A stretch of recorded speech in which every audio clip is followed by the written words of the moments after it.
Friends, क्या हाल आप सबका। उम्मीद है आप सब खैरियत से होंगे। आज मैं बात करने लगा हूँ एक ऐसे टॉपिक के ऊपर जो कि बता सकता है कि हवा आपके जिस्म के अंदर मैग्नीशियम की कमी है या फिर नहीं। जो मेरे चैनल में नए हैं वो मेरे चैनल को सब्सक्राइब कर लें और मेरे चैनल को like share and follow for informative videos. तो चलते हैं टॉपिक की तरफ। मैं आज बात करूंगा ऐसे कौन से साइन एंड सिम्टम्स हैं जिसके ऊपर आप अंदाजा कर सकते हैं कि आपके जिस्म के अंदर भी मैग्नीशियम की कमी। सबसे पहला है कि अगर आपको ब्लड प्रेशर हाई रहना शुरू हो गया, आपको परसिस्टेंट ब्लड प्रेशर हाई रह रहा है, आपका प्राइमरी हाइपरटेंशन स्टार्ट हो गया है, यानी कि आपका ब्लड प्रेशर थोड़ा सा एलिवेट होना शुरू हो गया है नॉर्मल रेंज से, तो हो सकता है कि आपके जिस्म के अंदर मैग्नीशियम की कमी हो। क्योंकि इस तरह होता है कि जब आपका जो ब्लड जो है वो सप्लाई हो रही होती है ब्लड की, जब वो ब्लड बॉडी में सप्लाई होता है तो जो आर्टरीज होती हैं, यानी कि जो आपकी आर्टरीज है उसके अंदर जो टिश्यूज होते हैं या जो मसल्स हैं वो प्रॉपर्ली तौर पर कॉन्ट्रैक्ट तो कर जाते हैं लेकिन प्रॉपर्ली तौर पर रिलैक्स नहीं करते। क्योंकि मैग्नीशियम का एक ये भी काम है कि ये आपके मसल्स को जो है रिलैक्स करवाता है, लेकिन जब वो मैग्नीशियम की कमी हो जाती है आपकी जो आर्टरीज हैं उसके अंदर, जब वो जो मसल्स हैं उसके वो कॉन्ट्रैक्ट तो करते हैं मगर रिलैक्स नहीं करते, तो वो नैरोइंग होने की वजह से आपका ब्लड प्रेशर जो है वो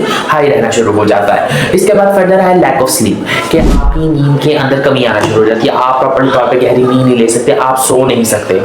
प्रॉपर्ली तौर पे, क्योंकि जो मैग्नीशियम है वो कुछ इस तरह के स्लीप न्यूरोट्रांसमीटर्स को रेगुलेट कर रहा होता है और ताकि आप रिलैक्स कर सकें, और मैग्नीशियम जो है वो आपकी नर्व को भी रिलैक्स कर रहा होता है ताकि आप एक पुरसकून नींद जो है वो ले सके। इसके बाद फर्दर आपके पास जो सिम्टम आता है वो है eye twitching and muscles cramp. Eye twitching and muscles cramp ये होता है कि अक्सर लोगों की आंखें जो है वो गड़बड़ाना शुरू कर देती हैं, या फिर बहुत ज़्यादा ट्विचिंग से मुराद ये कि जिसे हम कहते हैं आंख भड़कना, आंखें जो है भड़कना शुरू हो जाती हैं, मसल्स क्रैम्प्स आना शुरू हो जाते हैं। खबा वो टांगों के मसल्स हो सकते हैं, पूरी बॉडी में कहीं पे भी कोई भी मसल जो है उनके अंदर क्रैम्प्स आ सकते हैं, जिसको आम हम जुबान में कह देते हैं लेमन लैंग्वेज में कि क्रूल पड़ना, या फिर मसल के ऊपर मसल आ जाना या नाड़ के ऊपर नाड़ चढ़ना भी हम इसको कह देते हैं। तो हो सकता है कि जी आपको मैग्नीशियम की कमी हो। ये मैग्नीशियम की कमी की वजह से भी होता है, जिससे मैं पहले बात कर चुका हूँ कि जो मैग्नीशियम है वो काम ये करता है कि वो आपके मसल्स को रिलैक्स करवाता है। जब प्रॉपर्ली तौर पर मैग्नीशियम काम नहीं करता या मैग्नीशियम की कमी हो जाती है बॉडी के अंदर तो आपके मसल्स प्रॉपर्ली तौर पर रिलैक्स नहीं करते। इसके बाद फर्दर हमारे पास कुछ सिम्टम है जैसे muscle stiffness and pain. Muscle stiffness and pain में ये है कि अगर आपके पट्टे जो है वो बहुत ज्यादा खिंच जाते हैं, आपके कंधों के पट्टे जो है वो खिंच जाते हैं, आपकी टांगों के पट्टे जो है वो खिंच जाते हैं,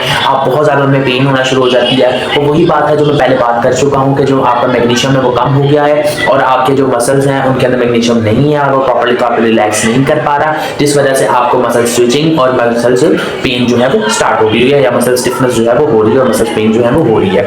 तो ये कुछ साइन एंड सिम्टम्स थे जो कि आपको बता सकते हैं, कुछ मेजर साइन थे जो आपको ये बता गाइड कर सकते हैं कि जी क्या आपके जिस्म में भी मैग्नीशियम की कमी है या फिर नहीं है। अगर आपके जिस्म के अंदर भी मैग्नीशियम की कमी है तो कुछ आप मैग्नीशियम के सप्लीमेंट्स भी यूज कर सकते हैं, मगर अपने डॉक्टर से कंसल्ट करके, और क्योंकि मैग्नीशियम भी काफी डिफरेंट टाइप्स के हैं और उसके सप्लीमेंट्स भी काफी डिफरेंट टाइप्स के हैं। आप अपने किसी न्यूट्रिशनिस्ट के साथ या फिर अपने किसी डॉक्टर के साथ कंसल्ट करें और उसके मुताबिक जो है अपने मैग्नीशियम के सप्लीमेंट्स का इस्तेमाल करें ताकि आपकी बॉडी के अंदर जो मैग्नीशियम की कमी है वो पूरी हो जाए। और अगर इसी तरह की मजीद इन्फॉर्मेटिव वीडियोस के लिए मेरा चैनल सब्सक्राइब कर लें, like share and follow for informative videos.